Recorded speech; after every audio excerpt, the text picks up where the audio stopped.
High Mysticism by Curtis Hopkins. Chapter 4, Faith.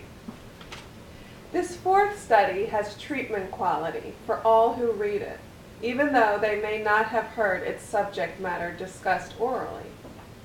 Practicing its lordly formulas wakes victorious energies.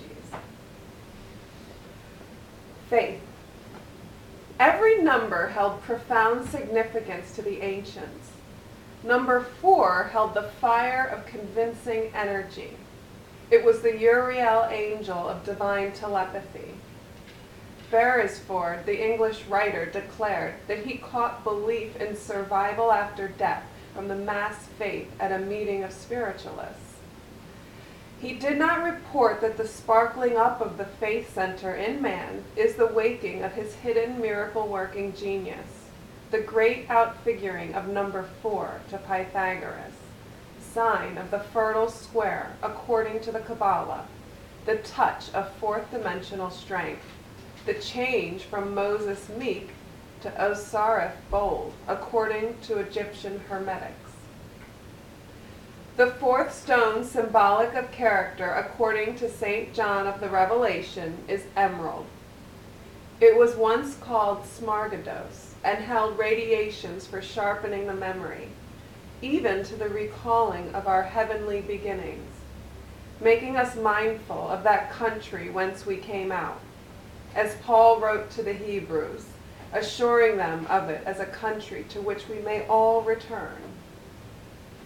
Not in entire forgetfulness, but trailing clouds of glory do we come, from God who is our home. Everything about 4 was fourth dimensional to the wise men of old. Notice them telling how man is comraded by angels from the city of God when he finds himself touching the fourth side of the city that lieth foursquare.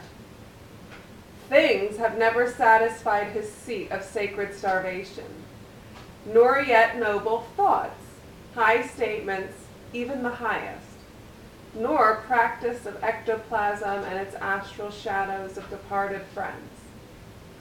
Only by laying hold of the high adequate has man laid hold of that which satisfies his heart's desire. Notice the wise men telling of Jacob by the Jabbok brook, sensing the angel of God who called himself God, changing him from Jacob the frightened to Israel the fearless, and causing him to found a dynasty of kings, ending in earth's final king, the Nazarene Jesus. The phoenix bird, which fell in helpless ashes and rose into winged majesty, was once the symbol of man's helplessness in the face of death, rising into daring renewal above death by the sacred touch of heaven's Uriel fire on his yearning heart's despair. Not only did the phoenix signify survival after death, but revival out of death, even as the king of Judah rose, while yet Isaiah the mighty was laying the ban of death upon him. As the mariner on the sea steers his ship's course by a needle which points to a magnetic north, not to the north of polar bears and icebergs, so man is truly steering his hopes by an inner needle pointing to a country unseen from whence, in time of danger or despair, miraculous succor may swing toward him. Something within us innately hopes great things from the self-existing kingdom to which King David turned, crying, "Mine eyes are ever toward the Lord, for he shall pluck my feet out of the net." To which the sage of India gazes and is touched with long life because the kingdom is ageless. David was rewarded for his bold insistence, his persistent high watch. "We went through fire and through water, but thou broughtest us out into a wealthy place," he cried. It was the busyness of the Levitical singers in David's time and in Solomon's to sing the ways of the kingdom unseen and its miraculous workings with this visible world and its people.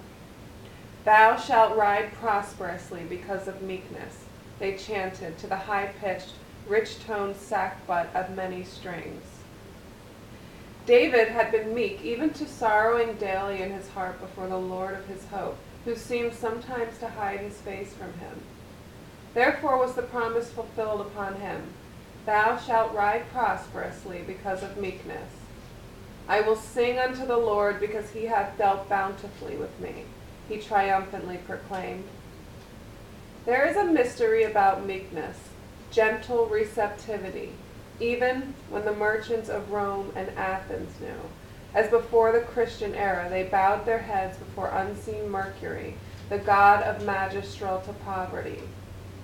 And as Hesiod the Greek taught, bowing his head to angels that they might sprinkle him with wisdom glory or with gold, not according to his human will, but according to their own heavenly decretals.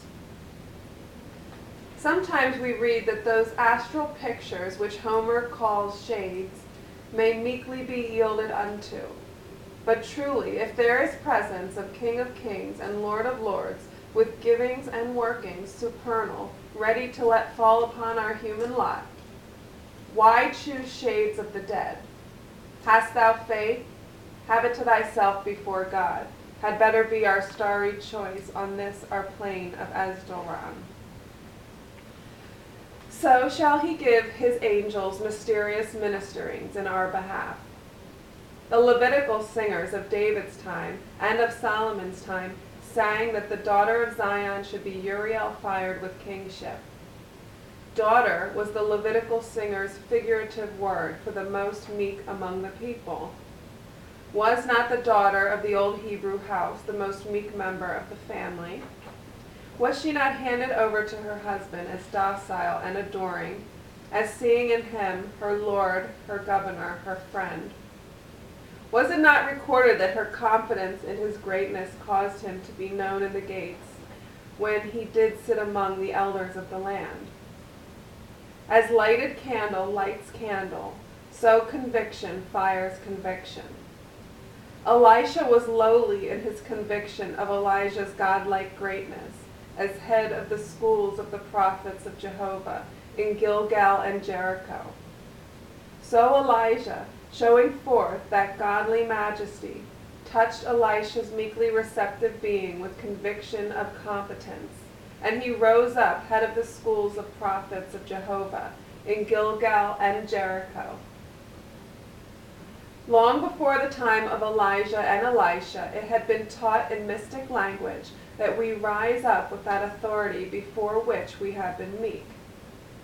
Was not Isaiah meek before the Lord of hosts, till the Lord of hosts told him to command the Lord of hosts as an obedient servitor?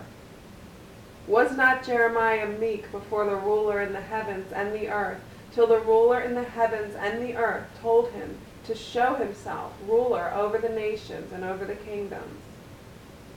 Did not Jesus mean have the rulership of God himself when he told his disciples to have the faith of God? For is not faith rulership? Is not faith kingship or confidence to command? Is not kingship always associated with confidence to command? If ye have faith as a grain of mustard seed, ye shall say unto this mountain, Remove hence to yonder place, and it shall remove, and nothing shall be impossible unto you. Peter found by his own obedience to the bright angel who smote him on the side, saying, Arise up quickly, gird thyself, and bind on thy sandals, cast thy garments about thee, and follow me. That the bright angel was obedient to him, opening the barred gates and loosing the chains of the 4 quaternions of soldiers to whom he was bound. It is no wonder that Peter wrote it down for an eternal verity, that angels, authorities, and powers are subject to the hidden man of the heart, the waiting authority principle, lingering in the being of every man, woman, child on earth. The mystery of obedience to authority as surely rising as authority is every instant manifest. Do we not have to obey the authority of the doorknob before it works for us? Or have to obey the rigid law of our feet before they do what we wish of them? So the mighty King we call God gives orders to which we must yield obedience before his sublime service in our behalf is sublimely manifest.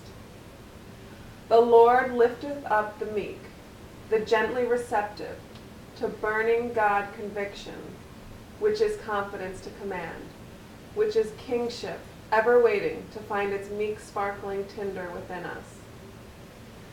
Was it not wonderful of the gentle Japanese to discover that if one had faith, which is confidence to command, no larger than the point of a needle, he could say to a dead sardine's head, "Walk me over the water," and it would obey? Was it not astonishing that Count Pusager of Buzensee could rouse up confidence to command a strong tree to heal all who touched it, and it meekly did his bidding? Was it not mystic inspiration in Maxwell, the Scotch metaphysician, to find that he could rouse confidence to compel the secret spirit of the universe to do blessed healing ministries for him? Maxwell did not know that he was practicing inborn native kingship by such bold commandings. Neither did the Japanese, nor yet the hundreds of daring new missioners who go about the world saying to the lame, "Walk," and they walk, or saying to the deaf, "Hear," and they hear. But none of them can tell us, like the Hebrew prophets and the masterful Nazarene, the practice that rouses the living dominance called by Peter, the hidden man of the heart, our secret Jehovah Nissi, Jehovah my banner. The prophets and Jesus teach us that being insistent and firm with the waiting adequate, we shall find the waiting adequate most willing and competent. Is anything too hard for me, he saith. Hast thou faith? Have it to thyself before God. Lo, I am with you always. For the Lord shall be thy confidence, and shall keep thy foot from being taken. Concerning the work of my hands, command ye me. Note how universal God majesty awaits the rise of man majesty universal. Joseph in the prison house of Pharaoh of Egypt was meek to the fulfillment of the prophecy that he should save the Jews from starvation. He stopped his own thinking for the unseen knower to strike the hour, for divine wisdom to touch his brain with words not known on all the earth. So great Pharaoh set him over all the provinces of the realm and gave him the handling of all the gold and silver of the realm. And today every Jew on earth owes his life to meek Joseph, rising to kingly authority by reason of being touched with sprinklings of gray matter from above, till his speech did distill as the dew. Napoleon was also an example of letting his own thoughts stop for the thoughts of those higher in authority to sift on his brain. Catching their dominance, he proudly said, "The only difference between me and other men is that I have confidence to command." It was not till he began to study the science of battles that he lost victorious confidence, caught from victorious confidence. We find on looking over the people on this earth who have been baptized with originality that they have let the world's thinkings alone, and even, for no telling how long, have stopped, perhaps unwittingly, their own thinking also, and so creative new knowledges have been free to touch them. Here we come upon the magic wisdom of Jesus of Nazareth. Take no thought in such an hour as ye think not. We even read how some clergymen admit to catching their thoughts from the thoughts of their congregations. So they are not original in their instructions. The world now needs fresh news from universal wisdom. Who can stop studying Latin and clitics and ages-old vivisections long enough to bear his meekness to new distillations from divine beneficence, sparkling gray matter drops charged with healings from on high?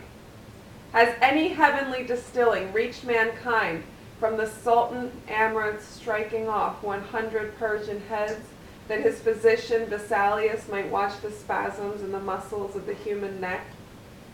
But note what the voice of inspiration declares to Amurath and Vesalius. He that taketh the sword must perish by the sword.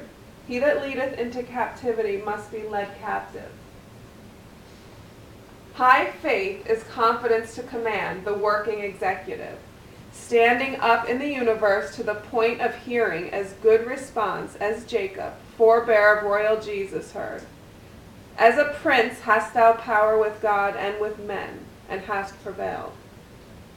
Or as John of the Christian Apocalypse heard, and there shall be no more curse, karma, consequence of past actions or thoughts. Jesus discussed the mystery of forgiveness. He proved the mystery of bold use of the working executive facing us through all things, ever saying, as Imblachus discovered, boldly tell me what to do and when to act. When shall the fig tree, symbol of all flourishings, fruit for the one who discovers his own bold authority? Never. When shall the fever desist for such a one? Now. To what was Joshua speaking when he stopped the sun and the moon in the midst of the heavens? To the Lord facing him, as we read in the book of Joshua, 10th chapter. To what are the little children of India speaking, when the sticks and the stones with which they are playing do actually move here and there at their orders? To the same Lord facing them that faced Joshua the daring, I am captain. Why did not Bergegard go on with his discovery that the earth is creating and destroying because it knows no better, and boldly tell it better, as the Jewish Bible with its vigorous miracles offered him precedence? Prosper thou me, commanded King David. Prosperity is of thee. The silver and gold are thine. Riches and honor come of thee. Such truthful recognitions cause plenteousness of gold and silver to come to him, exactly as such truthful recognitions would now cause plenteousness to come to any one of earth's multitudinous sons of the highest. By this fourth lesson, with its grand offerings, we see that deity is no disciplinarian giving us hardships and refinements of deprivings, but a beneficent presence awaiting our use of everywhere facing beneficence by bold insistence, like the glorify thou me of Jesus, the prosper thou me of David, the answer thou me of Job, the stand thou still of Joshua. Come boldly up, said Paul. Why not come boldly up if boldness hath genius, power, and magic in it?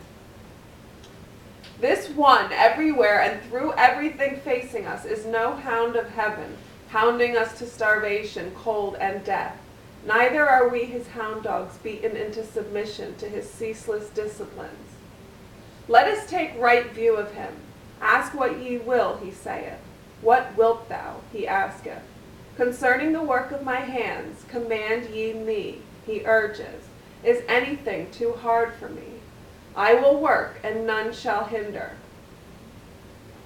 When the Belgian writer tells us to be frank with the God presence and tell him we are dissatisfied with our lot, the Belgian writer does not seem to know such assurances multiply our dissatisfactions because they pick up the formulating substance, charging the ethers, and embody according to their recognitions. Tell him to speak boldly, looking into the face of the answering substance. Deliver thou me from evil. Give me this day my supersubstantial bread. Give me courage, confidence to insist. Bless me with life, wisdom, divine efficiency. Tell him this recognition picks up the formulating substance and translates it into the mystic's fulfilled assurance. So shall thy life renew. So shall inspiration teach thee. So shall thy affairs go newly right with thee. We light our inner vision by exalting it. Lightened vision wakes all our faculties to sense the supernal God-willing surrounding us, forever wooing our positive, Give me for my weakness strength to command thee. Some things will never square right with man, till he takes deity at his word. Command ye me. Stop talking about God and his idea man, and speak unto majestic deity face to face. So shall majestic man arise, victoriously daring. As Adam and Eve were not only individuals but perceptions, so are the angels of the apocalypse not only winged messengers but high perceptions and their activities. The Egyptian Magi changed the name of the neophyte at the fourth perception, because at this his nature changed. From being a meek listener, he became a bold speaker. From being a timid follower, he became a daring leader. The fourth angel smites one side of the sun, and on that side it is dark. So did the same angel smite Jacob, and one side of him was withered, not for use, but for superuse. So did this mighty angel smite Peter in the prison, and the smitten side of him being now supernal perception, and not common intelligence, even as angels on the free adequate opened the bolted prison doors, and undid the chains and manacles that human animosity had welded. The Roman soldiers guarding him, 4 quaternions strong, were smitten, and the miracle proceeded onward uninterrupted. The fourth perception, setting aside the common law, exposes the unmanageable fourth dimension in space, which makes locks and bars and lion's teeth and adverse criticisms of no account. Job the stricken was searching for help with his watch toward heaven, when suddenly he sensed the fourth dimension, and life for him became a track of victorious light to lighten all generations after him. Jacob sensed the presence of the angel of the miracle and the angel of the helping, and wrestled with the angel, enduring as seeing the invisible, and his name was changed to Israel. He was no longer Jacob the cringeling, but Israel the prince, whom God himself served. To any daring wrestler with the ever-present angel of the miracle, any man may hear that angel servant responding, concerning the work of my hands, command ye me. As a prince thou hast power with God. At the fourth perception David found the same servant. Bow down thine ear to me. Deliver me speedily, he cried. Thy gentleness hath made me great, was his astonished acknowledgment.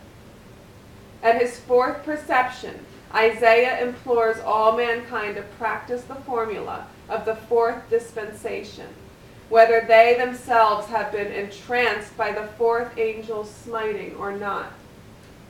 Thus saith the Lord, ask me of things to come, and concerning the work of my hands, command ye me. Jesus the Redeemer gave the formula of the fourth verbatim. It is the speech of the fundamental knower risen up out of the waters of humility. It is the speech of the hidden man of the heart, without age and of no nationality. It is the genius of Massini at 70 singing Gunad Sanctus to an enthralled congregation. It is the genius of Elman at 17 drawing a magic bow across a magic instrument to enraptured throngs. How thirstily the people put their lips to the troughs where living waters flow. What hearts of love they lean close to fires celestial. All the world travails for the fourth angel's birthmark, the parting of its common mind for its uncircumscribed genius to act. Who is this that cometh from Edom with dyed garments from Basra? I that speak in righteousness, mighty to save.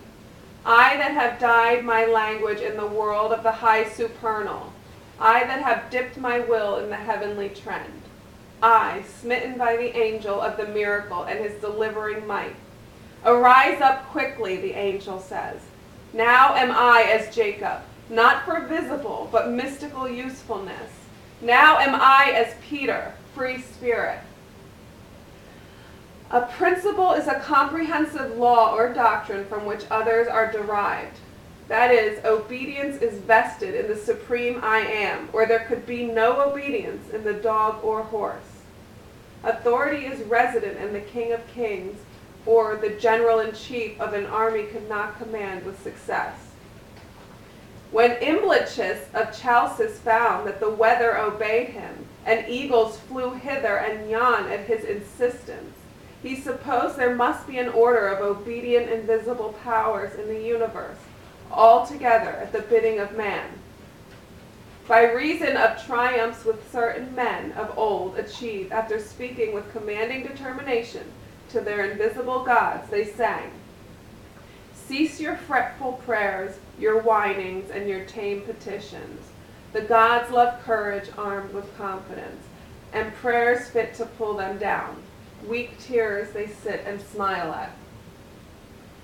Something concerning the mystery of man's inborn authority has ever been the fourth theme of such as have consciously or unwittingly obeyed the supreme edict, "Look unto me."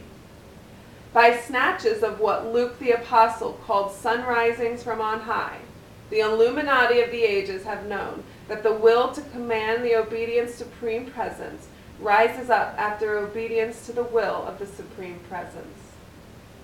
If man avoids regarding himself as king of the universe, it is because he lacks courage to recover his titles thereto, wrote one of the Illuminati, after having been meekness dissolved into recognition of the majesty of the commanding supreme, and felt its quickening stir as likeness triumphant in his own breast.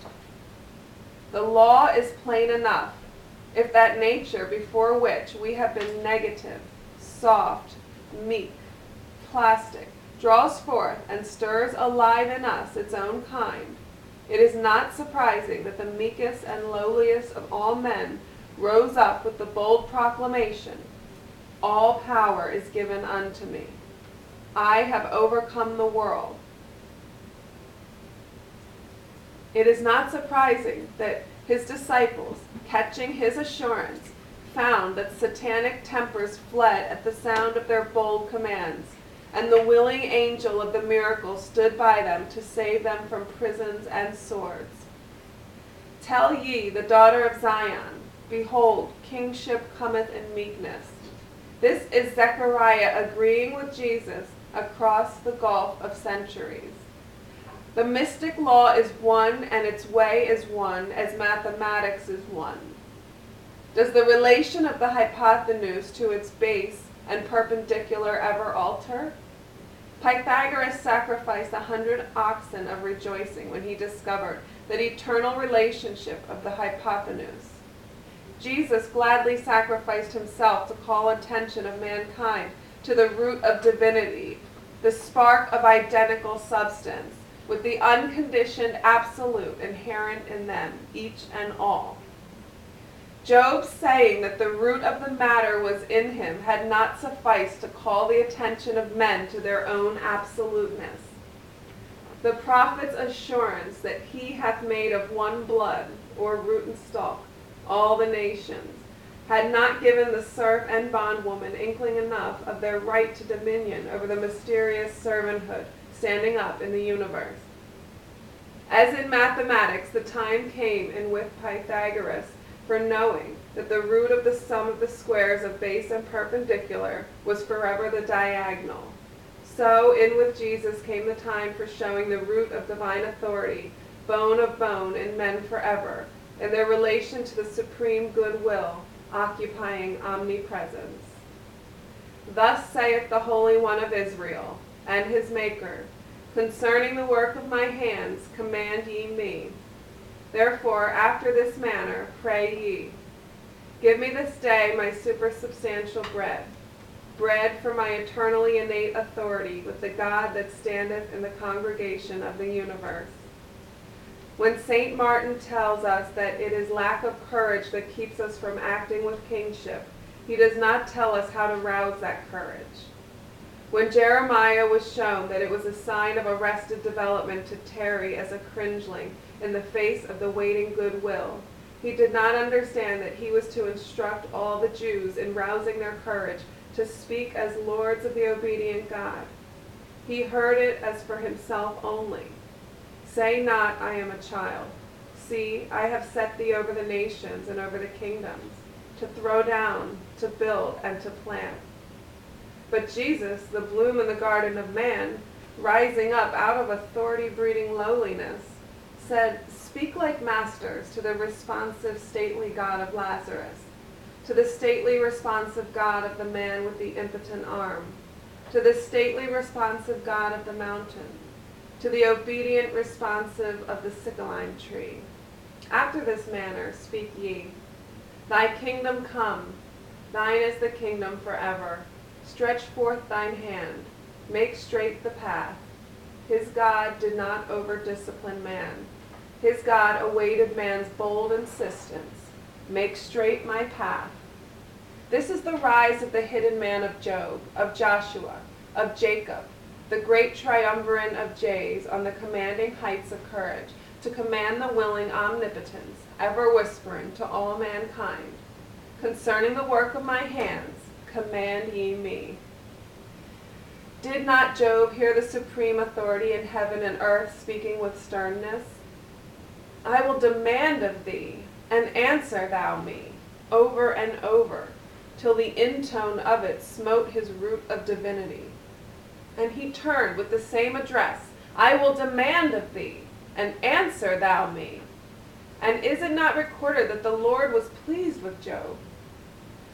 Was it not to the Lord fronting him through the sun and moon that Joshua spoke with bold commanding, Sun, stand thou still upon Gibeon, and thou moon in the valley of Ajalon. So the sun stood still in the midst of heaven, and hasted not to go down about a whole day. And there was no day like that before it or after it, when Joshua spake unto the Lord. With the rise of his inborn root of authority, spake he to the willing obedience facing him as the omnipotent one. And did not Jacob wrestle to give his hidden boldness dominion? I will not let thee go except thou bless me. And the yielding angel of victory did vouchsafe the blessing. I have seen God face to face, and said the transmuted Jacob. I was afraid, but fear had no annulling strength against my vision of God. Napoleon Bonaparte was docile and promptly obedient to his superior officers, watchful of their genius at commanding, till his latent generalship stirred, and he turned on them all, head of the army of France. Hannibal was from infancy meek and plastic before Hamilcar, general-in-chief of the Carthaginian army. Every hate and every love of Hamilcar stood forth in Hannibal at its proper moment. Is it surprising that at 28 he is head of the Carthaginian army, like his father?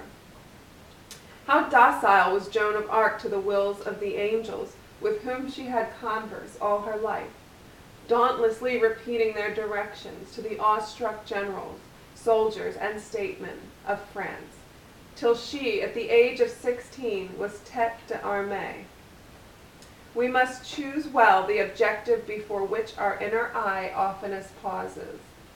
For if the objective has not commanding boldness, resistless authority as its savor, when the moment of identification transpires, neither will there be any commanding boldness, resistless authority, rising up out of its sleeping place in us. Gather a hint from the slow-rising Moses, docile, teachable, tractable, before the tutors of princes in Heliopolis, at a time when the tutors and priests of Heliopolis were famed for their learning and manners. Is it not written in secular history that Moses also was famed for his learning and manners? But at 40 years of age he fled like a cringing Jacob at the threats of 2 Israelites. No confidence to command and be obeyed had leaped like a fountain of fire from its slumbering pit in him. How could it, if the tutors to whom he had been religiously attentive had never waked their own fearless dominion? Can a stream rise higher than its source? Now, as an exile among the mountains of Midian, he has spent 40 years humbling himself before the high deliverer, the noble counselor, the almighty champion. And though he is 80 years of age, 2 million Israelites obey his lightest word of command. Notice the mathematical increase, afraid of 2, dominant over 2 million. The Lord of lords and ruler in the heavens and on earth sends him forth lawgiver, governor, mighty champion, high deliverer like himself. He sends him forth with youth in his genius, the stamp of fadelessness on his body. Here eyes do regard you in eternity's stillness. Choose well, your choice is brief and yet endless. Let the Lord be thy confidence. He will not suffer thy feet to be taken. This is the principle of attention to the highest Lord, to the point of rising above prisons and lions' jaws. This is the principle of making them of no effect. The lordship that causes the iron gates to open of their own accord, that rolls away the stones from the pathway, must hail from above the 3 dimensions. Joan of Arc was left to be burnt at the stake at 20 years of age, because her vision had not sought higher than the faces of the flying messengers. Napoleon is in common exile at 47, because he has never sent his vision higher than emperors' faces and heads of armies for its snatches of quickening dominion. Hannibal is in durance at 60 for the same reason. But Jacob and Elisha and Paul finish their course with the words of light still on their lips, and the crown of the conqueror still shining on their heads. And the kings that shall arise after them shall be lords, even over the Sabbath, or the stopping place of death. There is no Sabbath keeping in the temple, whispered the rabbis. The Lord of the temple is Lord. He says to the obedient executive standing still and tall in the flourishing fig tree of fever or dying, it is finished. And nothing can resist the Lord's command to the eternally present, obedient God. The rise of boldness, authority, is the rise of inborn superiority to surrounding conditions. It is the wrestling of the tongue from outward descriptions to conform to heavenly fact. Authoritative speech brushes aside the cobwebs of outward appearance. It is backed by the mystery of the conquering kingdom, of the inmost actual.